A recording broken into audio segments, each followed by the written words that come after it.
There's this artist by the name of Curtis Hakeem, right? Maybe some of y'all know of this artist, maybe some of y'all don't, but I thought this was very interesting to check this out. He's an artist who they tried to basically make him a big artist. They were saying he was supposed to be the next Chris Brown or somebody, but I saw this story pop up on my feed and I thought this was interesting to play this for y'all. I think this shows a lot about the industry and the shit that we don't know about the industry and what goes on behind closed doors. So y'all remember for a while they used to do A&Rs, you know, they used to do a lot of things. The artist development used to be a big thing, right? They wanted this man to be a bisexual R&B artist.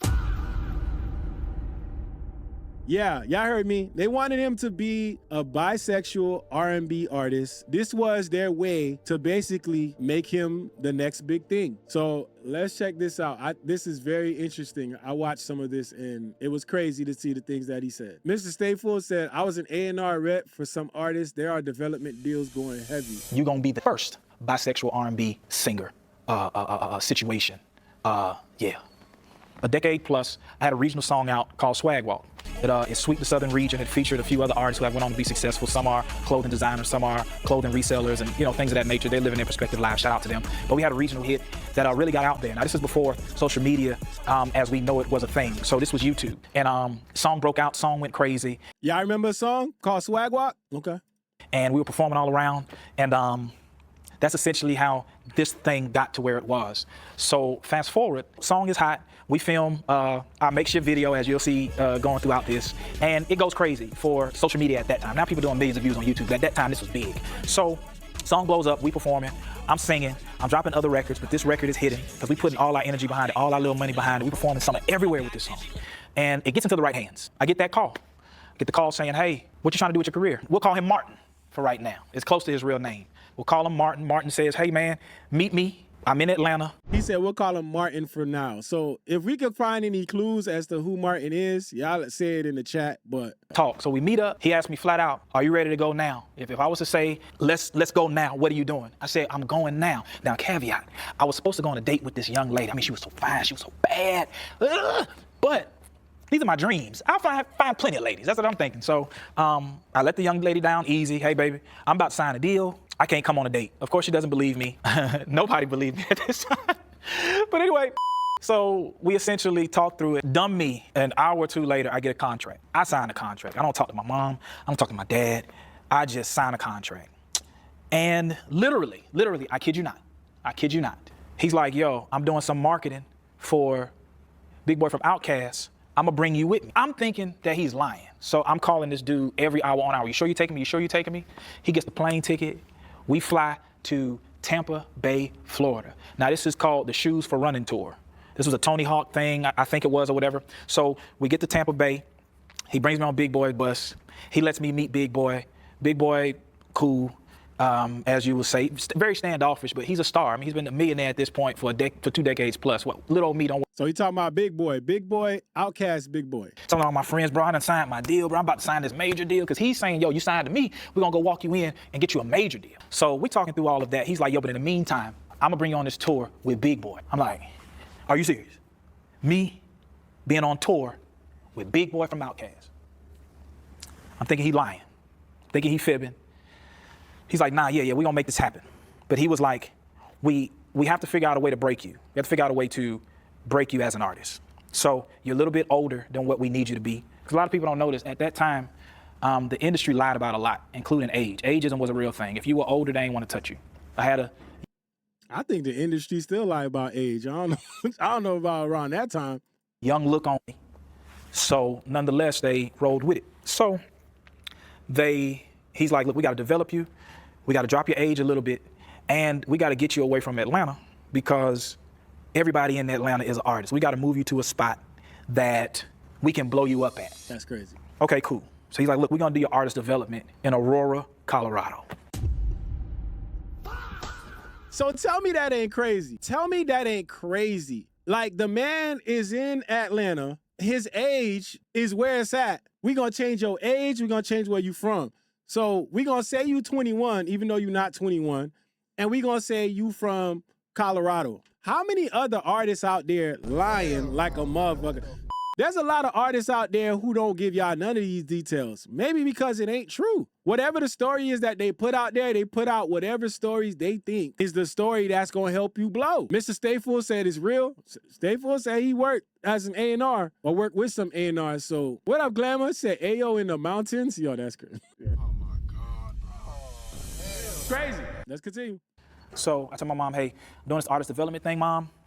I'm going to go to Aurora, Colorado. They're gonna break me out there. Mom, we gotta move to Colorado, because he moved me into this 3-story townhome. The bottom level had a nail salon in it, like a personal nail salon. I had never seen nothing like this before. And my folks got a little bit of paper, but they got like regular paper. Like this was like, whoa. 3-story townhouse, Aurora, Colorado. My first time in Colorado.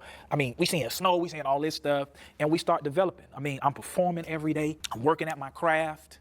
I'm being the greatest pupil you can be. I got my own room now. I'm telling my mom, you got to move to Colorado. And he's like, yo, we about to put you in a magazine. But just to let you know, we're going to backdate you to you being 21. At this time, I think I'm already like 26, 24, whatever it is. I'm not 21. We're going to backdate you to 20. Yo, backdate you to 20 like it's just some regular shit. It's crazy.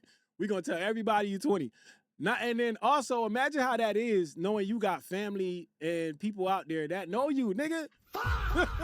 They gonna be like, 20? Nigga, what? Nigga, you 26? What the fuck? So on your birthday, we gonna have a fake 21st birthday party. I'm with whatever, bro. So I get in, I forget the name of the magazine. I think it's Word Up magazine. Chris Brown was on the cover. I'll include the picture here. In that magazine, I'm listed as, I think either King Keem or Curse Keem. I don't know if we had changed my name yet. I'm in there as being from Aurora, Colorado. Damn, he ain't lying. He got the receipts right there. That boy ain't lying. It says right there, Keem, Aurora, Colorado. He ain't lying, y'all. He bringing it. He in the magazine. And they backdated my age to whatever year it was. You'll see in the magazine. I ain't care, bro. Whatever it takes to get famous, bro. He said, this is the industry. Whatever? Yo, hey, man. We gotta make you younger. We gotta get that younger crowd. Now, mind you, I'm born in New York, spent part of my life in New York. But I say I'm a Georgia boy because I've been in Georgia like my whole adult life. I moved to Georgia when I was 6. I'm 37. Hello. But mind you, magazine comes out. Now, this is before social media is really heavy. There was Instagram, but it wasn't like Instagram is now. So I come out, I'm in the magazine. All my people buy. My mom still has a copy of that magazine to this day. Now, people reading the magazine, and of course, some people are like, bro, they got your age wrong. They got your year wrong. They got you're not from Colorado. But I'm like, bro, this is what we got to do. Don't worry about it. I'm going to blow up. Blah, blah, blah. We doing the artist development. He get that level. So now you got to lie to all your friends. Listen, man, I know what they said, but this is what we got to do to make it, man. Shit crazy. In the mail saying it's time to go on tour. It's time to go on tour with Big Boy. Time to go on tour with Big Boy. He gets a big old check because he's handling the marketing for Big Boy. Okay? I think it's like $20,000 check. It's a big old check at the time, biggest check I've ever seen. He gets $20,000. He like, yo, Kurt, we out. It's time for us to go on tour. He goes to New York. I come to Atlanta. He's like, yo, Kurt, this major label is going to sign you. Okay. Major label, signing your boy. Signing your boy. So at this time, I'm in Atlanta, waiting to go on tour with Big Boy. He's in New York, working on a major label deal. In my contract, I signed over my likeness. I signed over my power of attorney. And I signed over any money had to go through this production company. Any dollar had to go to this production company. There you go. That's where it starts. That man said he signed over everything, and everything had to go through the production company. Every fucking dollar. So before you even get to touch anything, they get their hands on it and divvy up that shit however they feel like divvying that shit up. Yeah, he definitely got power of attorney, gave all that shit. We all talk about what we would do. We talk about what we would do, but do we know what we would really do in this situation as an artist? And they basically, imagine, I don't know how long he was doing this before he actually got this look, but there's a lot of artists that literally do this. They get that opportunity, and to them, they like, damn, I got to do what I got to do. I'm trying to make it in this business. Some people really, really desperately want to get into the industry, and then there's other people that refuse to give up, to sacrifice who they are and their integrity for a deal. But we know a lot of people that's ready to do whatever. Colorado, we ain't going back there. We going to North Carolina. Nobody ain't popping North Carolina yet, Keem. Since P.D. Pablo, we're going to go to North Carolina. He buys himself an office space, Man, I wish I had that video. I'm trying to see if I can find it. The Benz is actually in the video, in one of my music videos. Anyway, he buys all the office space. And he's like, yo, Keem, I'm set up for you, baby. He's like, yo, I found the house. It's in Mooresville, North Carolina. And shout out to Mooresville. That's when, I think the rent for that house was like $700 a month. And you can guess in Mooresville, North Carolina, what $700 got you. We get to the house. We in this 3-bedroom house, 4 guys, but it's cool. This dude buys a party bus out of nowhere. I still ain't got no money. He buys a party bus. That's crazy. He's like, yo, this how we gonna break you, Keem. We gonna throw dollar parties on the bus. And when people get on the bus, we gonna make them buy the single. Mind you, not a bad idea. Not a bad idea if you think about it. You get to get on a party bus for free. You got drinks, you got stuff, and admission is buying my single with $2 party, because you got to give $1, and then you got to go buy the single off iTunes, or give $2 and we'll give you a physical copy. We can scan it. He had the whole scan. Side note, y'all, when they were selling physical copies of CDs, venues would scan like hundreds of copies of CDs to mark up the money, mark up the CDs sold. So a lot of your favorite artists, they probably sold a lot of CDs, a lot of albums. They ain't really sell that much. Labels bought CDs back and stuff. We promoting the single. He's like, yo, Keem, it's time to take you up to the office. So they see us working. Cause we was working, dog. We was selling CDs. I mean, we was working hard, bro. We go up to this major label. I meet with the exec. The exec says, we gotta get your look together, baby. Gotta get your look together, baby. We gotta take you shopping or something. Bro, you have to even say no names. Come on, dog. Who y'all think this is? Bruh, Diddy always in the middle of all these stories, bruh. This gotta be Diddy. Listen, man, this gotta be Diddy, bruh. We don't know for sure. But to me, that sound like, when you talking about a record exec, Diddy probably the only record exec I know would probably talk like this. The only one. And it's so, bruh, it's so crazy to feel like this and feel like this is Diddy, and then knowing the subject matter we talking about is what they wanted him to be. He said, take me shopping. What the fuck? Oh, God. We don't go shopping or whatever. Listen to the music. Yo, music not quite where we need it to be. Go back into the lab. Go shoot some videos. We come back, we shoot some videos. We shoot a video called Girls, Girls, Girls in at Myrtle Beach. And we shoot Girls, Girls, Girls, huh? Side quest. Here you go, y'all. This is the video he talking about. So many girls, I cannot choose one, because there's so many girls. I can't choose just one. Girls, girls, girls, girls I do adore. All right, let's go back to the video, y'all. yo, baby, in order to break him, we need something. He too skinny, you know what I'm saying? Teeth kinda, my teeth are fixed now. But at the time, I had, praise God, I got braces later. He too skinny, you know what I'm saying? You know what I'm saying? This dude named August Alsina, he about to drop. We got to get ahead of that, because if August Alsina dropped before him, we going to have a hard time. First thought was, yo, Kings, what we going to do? We going to get a picture of you and this young lady coming out the same hotel. Y'all going to kiss each other. We're going to get a picture of that, and we're going to send it in the media takeout. Wow. But she already hot. So it's going to be like, yo, who is this new dude she talking to? I'm like, yo, I got a girl. Man, your girl going to be rich if you do this kiss. Bump that. We're going to do it. Nah, man, I guess they reach out to the girl. The girl had, something happened. She said no.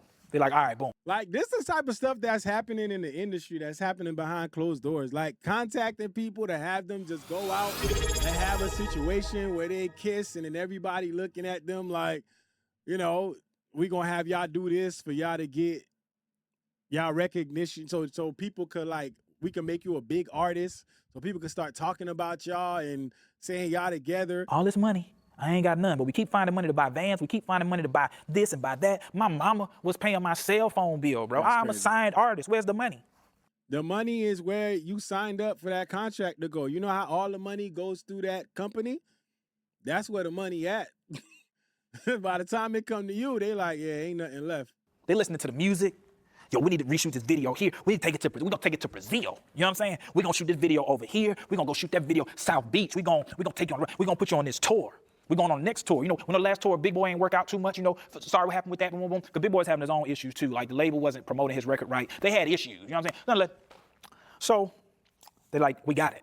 And I'm like, yo, so, you know what I'm saying? I'm excited, you know what I'm saying? What's the plan? Head record exec is right where y'all are. He leans on the table and says, listen, baby.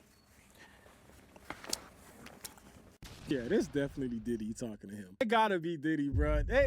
Ain't no, yo, he giving us the hints. He ain't trying to say it, but he giving us the hints. It gotta be Diddy. Are you willing to do anything to get hot? Are you willing to do anything to take your people out of their situation? Are you ready to be a millionaire? Are you ready to be wealthy? Are you ready to be a star? Yeah, that's what I've been waiting for. He says, the way we're gonna do it is, you're gonna be the first bisexual R&B singer.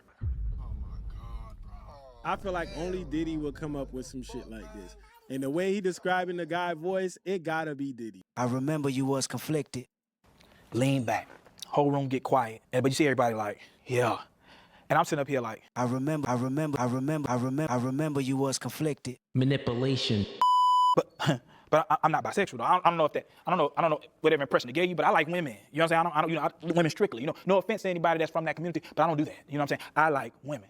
It don't matter. It don't matter. If we just say it, that community is gonna love you. We're not talking about you going away to the other side, brother. We telling you that this is the way to get hot. I mean, physically you're not there. We got to get a community behind you. You know what I'm saying? You in North Carolina, did the Colorado thing, you know, it ain't really work. We spending money on you, but I guarantee you, the day that you come out hot, I say, there ain't no other plan. They ain't not none other plan. No other plan. What's the plan B, nigga? Y'all ain't got nothing else? My manager taps me, yo, chill.